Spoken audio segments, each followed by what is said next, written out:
Hello అండి, ఈరోజు నేను చికెన్ పికిల్ బోన్లెస్ది చేస్తున్నాను. ఇంట్లో గురించి చేస్తున్నాను. నేను ఈ వీడియో మీ గురించి కూడా మీకు హెల్ప్ఫుల్గా ఉంటుందని, మీకు నచ్చితే ఈ చిన్న చిన్న టిప్స్ నేను ఫాలో అవుతూ ఈ చికెన్ పికిల్ మీరు కూడా ఈజీగా మీ ఇంట్లో చేసుకోవచ్చు.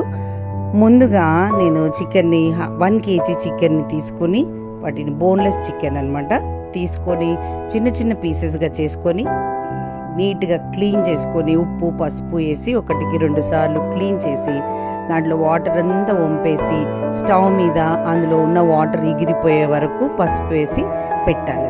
ఆ ఎగిరిపోయిన వాటర్ అంతా అయిపోయాక ఇట్లా పీసెస్ వీడియోలో చూపిస్తున్నట్టుగా సపరేట్ అయినప్పుడు ఒక కడాయి స్టవ్ మీద పెట్టుకొని 1 kg చికెన్ పీసెస్కి 1/2 kg వరకు ఆయిల్ పడుతుందండి.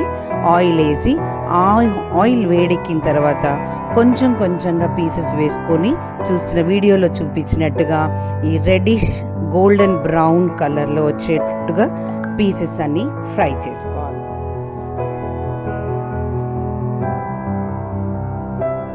ఇప్పుడు సెకండ్ స్టెప్ చూద్దామండి. దీనికి కావాల్సిన మసాలా ఏంటో వీడియోలో చూపిస్తున్నట్టుగా లవంగాలు ఒక 4-5 లవంగాలు, యాలకులు ఒక 4, దాల్చిన చెక్క ఒక 2 ఇంచెస్ది, ధనియాలు 2 స్పూన్స్, ఆవాలు 2 స్పూన్స్, అలాగే కొంచెము మెంతులు ఒక 1/2 టీ స్పూన్. ఇవన్నీ కూడా లైట్గా డ్రై రోస్ట్ చేసుకుని మిక్సీలో పౌడర్ రెడీగా పెట్టుకుందాం. ఇది సెకండ్ స్టెప్. ఇప్పుడు థర్డ్ స్టెప్ ఏంటో తెలుసండి, నిమ్మకాయలు కూడా ఈ కేజీ పీసెస్కి పెద్ద సైజు నిమ్మకాయలు అయితే మీకు వీడియోలో చూపించినట్టుగా పెద్ద సైజు అయితే 6 నిమ్మకాయలు తీసుకోండి. ఒకవేళ అవి మీడియం సైజు నిమ్మకాయలు అయితే ఒక 9 to 12 తీసుకొని చక్కగా జ్యూస్ తీసి పెట్టుకోండి. తడి ఏం లేకుండా జ్యూస్ తీసి పెట్టుకోండి, రెడీగా పెట్టుకోండి. ఇది థర్డ్ స్టెప్. ఫోర్త్ స్టెప్ ఇంకేంటి, లాస్ట్ స్టెప్ మళ్ళీ చెప్తాను. ఫోర్త్ స్టెప్లో కారము ఉప్పు రెడీ చేసుకోవాలండి. ఇక్కడ నేను కారము ఉప్పు అయితే కొలతలు ఏమీ లేవు.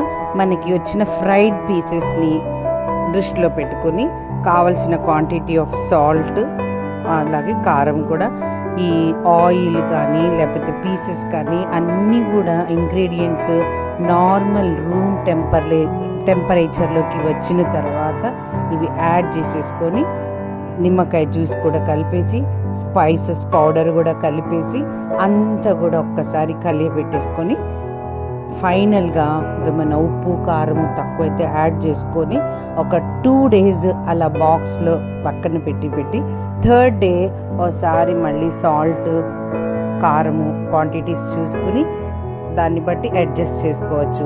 అంతే, చికెన్ పికిల్ రెడీ.